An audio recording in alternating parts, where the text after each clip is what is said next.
নবী করিম সাল্লাল্লাহু আলাইহি ওয়াসাল্লাম বলেছেন, লাইলাতুল কদর আমি পেয়েছি, কপালে কাদামাটি ছিল, বৃষ্টি হচ্ছিল, তার মানে ওই রাতে বৃষ্টি হতে পারে, ওই রাতে বৃষ্টি হতে পারে।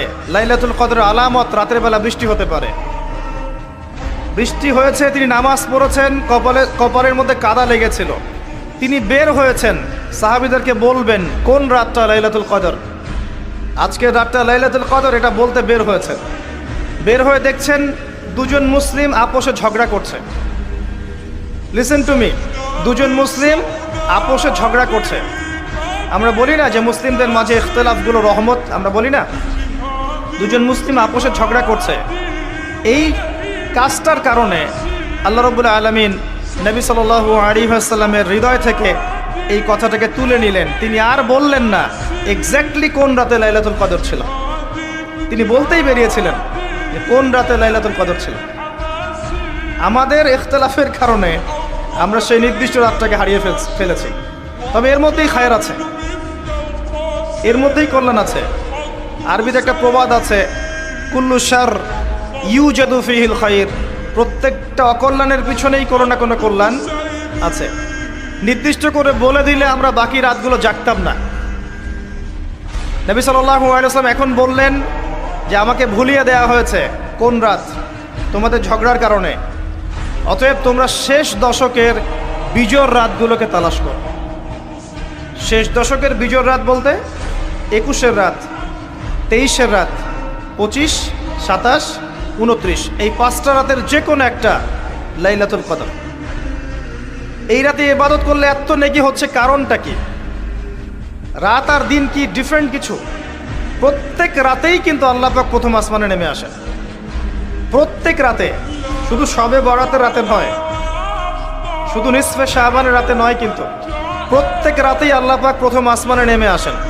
তিনি কিভাবে নেমে আসেন এটা ব্যাখ্যা করার দরকার নেই আমাদের। আল্লাহ পাক বলেছেন নেমে আসি, বাস আসি। কারণ সব কিছু আমরা যুক্তি, বিজ্ঞান, দর্শন দিয়ে প্রমাণ করতে পারবো না। পারবো? সায়েন্সকে জিজ্ঞাসা করেন যে স্বপ্নের ব্যাখ্যা কি, ঘুম কাকে বলে, আত্মা কাকে বলে, আত্মা কঠিন না তরল না বায়বীয়, পারবে সায়েন্স ব্যাখ্যা করতে? কবরের আযাব কি, জিন জাতি কি, জিন জাতি কাকে বলে, জিন জাতি কেমন দেখতে, মালায়েকা কেমন, তারা কিভাবে কাজ করে, তাদের ফাংশন কি, তারা কি ব্যাখ্যা করতে পারবে? আমাদের একটা চেতনা তৈরি হয়েছে, সায়েন্স যা বলবে তাই সত্য। এই চেতনা পুরোপুরি সত্য নয়। কোরআন এবং সুন্নাহ, আল্লাহ এবং তার রাসূল যা বলবেন সেটাই চূড়ান্ত সত্য। এর বাইরে সত্য মিথ্যার চূড়ান্ত কোনো মানদণ্ড নাই। হ্যাঁ, সায়েন্সের ভিত্তি আমরাই দিয়েছি, এটা অমুসলিমরা দেয়নি, এর ভিত্তি মুসলিমরা দিয়েছে। পরবর্তীতে এরা এর উপর ঘষা মাজা করেছে। এখন সায়েন্টিফিক এবং টেকনোলজিক্যাল রেভলিউশন আসছে পশ্চিমা সভ্যতা থেকে। এই সভ্যতার ধারক বাহক ছিলাম আমরা। সভ্যতা এদের দ্বারা শুরু হয়নি, সভ্যতা নবীদের দ্বারা শুরু হয়েছে।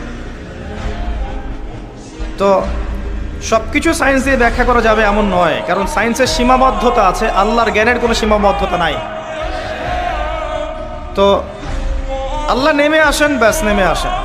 নেমে এসে আল্লাহ পাক কী বলেন? আল্লাহ পাক 3টা কথা বলেন। রাতের শেষ অংশ, রাতকে ভাগ করেন।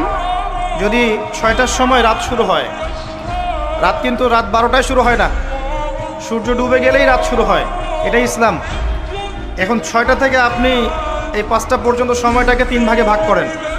শেষের অংশ ধরে নেন যে 1টা থেকে 5টা, কথার কথা আমি এস্টিমেট করলাম, এই সময়টুকুতে আল্লাহ রাব্বুল আলামিন কাছে নেমে আসেন প্রথম আসমানে, অর্থাৎ তার রহমত নিকটবর্তী হয় এবং তিনি আহ্বান করতে থাকেন 3টা জিনিস। 1, কে আছো আমার কাছে কিছু চাইবে, যা চাইবে আমি তাই দেব। 2, কে আছো আমার কাছে ক্ষমা চাইবে,